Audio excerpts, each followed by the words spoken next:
Assalamualaikum warahmatullahi wabarakatuh. Kenalkan, nama saya Fatia Zulfa Hazana dengan NIM G701-22057 dari kelas B. Di sini saya akan membuat video untuk tugas ujian dari mata kuliah Kimia Medisinal dengan judul Tinjauan Kimia Medisinal Obat Luminal. Jadi, apa sih luminal itu sebenarnya? Jadi, luminal ini merupakan nama dagang dari fenobarbital, yaitu senyawa yang termasuk dalam kelompok barbiturat. Nah, secara struktur, barbiturat ini merupakan turunan dari asam barbiturat yang memiliki inti cincin heterosiklit beratom nitrogen dan oksigen. Pada fenobarbital ini terdapat gugus fenil dan etil yang berperan penting dalam aktivitas biologis. Nah, luminal ini merupakan obat yang sudah lama digunakan dalam dunia medis dalam menangani kejang dan juga epilepsi. Efek kerjanya ini didapat dari kemampuannya dalam menekan aktivitas dari sistem saraf pusat. Jadi, aktivitas neuron yang berlebihan ini dapat dikendalikan dengan luminal atau fenobarbital ini.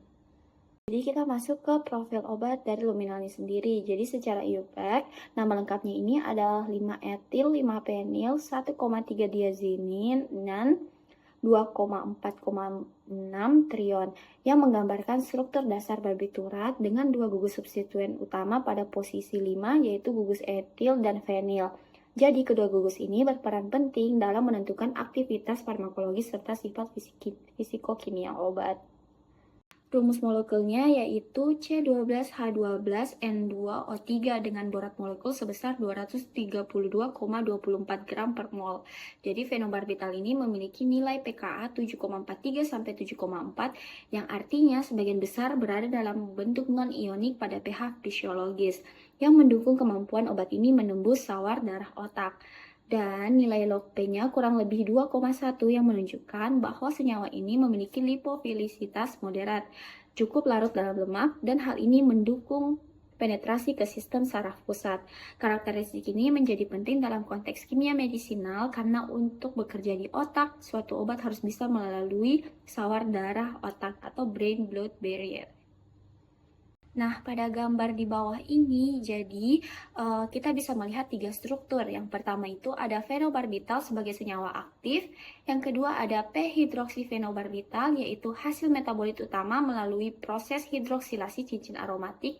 Dan yang ketiga ada konjugat glukuronida, yang merupakan bentuk metabolit terkonjugasi yang siap diekskresikan melalui urin. Jadi, transformasi ini menunjukkan alur biotransformasi fase 1 dan fase 2, yaitu yang umum terjadi pada senyawa lipofilik. Pertama, melalui oksidasi, lalu konjugasi agar lebih polar dan mudah dikeluarkan dari tubuh. Jadi, untuk lebih jelasnya, kita akan masuk ke sini. Jadi, obat masuk dalam bentuk utuhnya, yaitu fenobarbital. Jadi setelah diminum dan diserap, jadi fenobarbital ini akan masuk ke hati, yaitu tempat enzim CYP450 mulai bekerja.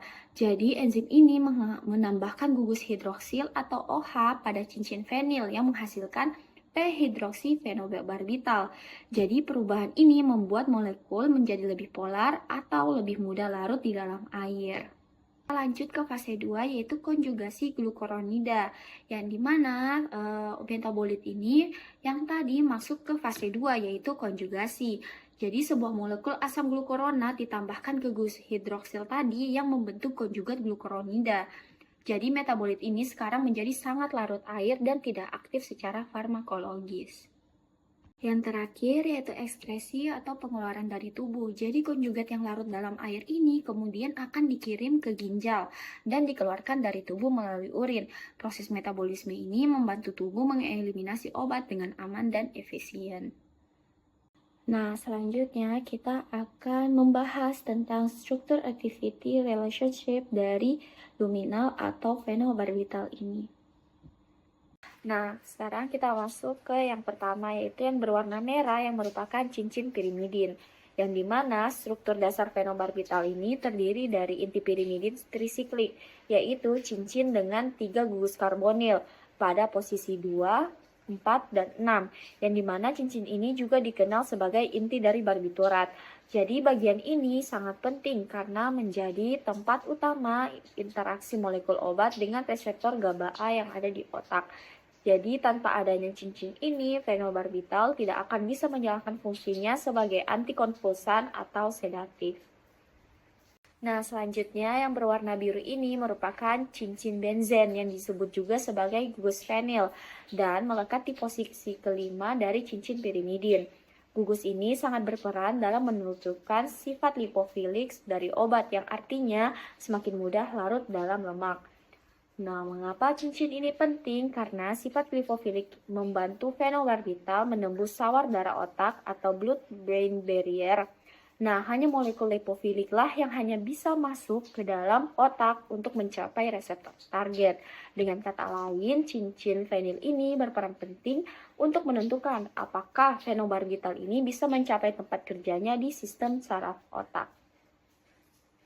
Nah, yang ketiga ada gugus etil. Jadi, gugus etil ini merupakan rantai alkil pendek yang ada juga berada di posisi kelima dari cincin barbiturat yang berdampingan dengan cincin fenil.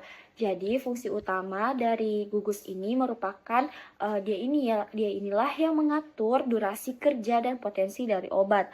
Jadi, rantai alkil pendek seperti etil memberikan efek sedang, tidak terlalu cepat seperti tiopental, tetapi juga tidak terlalu lambat seperti barbiturat lainnya yang lebih polar. Jadi dengan begitu, fenobarbital memiliki durasi kerja yang cukup panjang tapi efisien untuk digunakan dalam jangka waktu yang tertentu. Jadi, ketiga bagian ini merupakan inti pirimidin, cincin fenil, dan gugus etil ini bekerja sama membentuk struktur yang bisa masuk ke dalam otak, mengikat reseptor GABA A dan juga menghambat aktivitas neuron berlebih yang sangat penting dalam mengontrol kejang sebagai indikasi dari luminal ini sendiri. Sekarang kita lanjut ke diagram proses biofarmasetika dari luminal ini. Jadi yang pertama ada tahap liberasi atau disintegrasi yang dimana setelah obat ini diminum yaitu luminal, tablet dari fenobarbital atau luminal ini akan masuk ke lambung dan mulai hancur menjadi partikel kecil. Jadi proses ini disebut dengan disintegrasi yang memungkinkan zat aktif dilepaskan dari bentuk sediaannya. Kedua, ada disolusi yang dimana partikel fenobarbital yang telah terlepas kemudian larut dalam cairan lambung akan membentuk suatu larutan. Proses pelarutan ini disebut sebagai disolusi yang penting agar obat dapat diserap oleh tubuh. Yang ketiga yaitu obat dalam larutan. Jadi setelah obat larut, fenobarbital ini akan berada dalam bentuk larutan yang siap untuk diserap melalui dinding usus. Dan yang terakhir yaitu absorpsi yang dimana fenobarbital dalam larutan ini tadi akan diserap melalui dinding usus ke dalam aliran darah. Karena sifatnya yang larut dalam lemak, fenobarbital ini mudah menembus membran sel usus dan masuk ke sirkulasi sistemik. Baik, sekian video dari saya. Semoga bisa dipahami dan bermanfaat. Wassalamualaikum warahmatullahi wabarakatuh.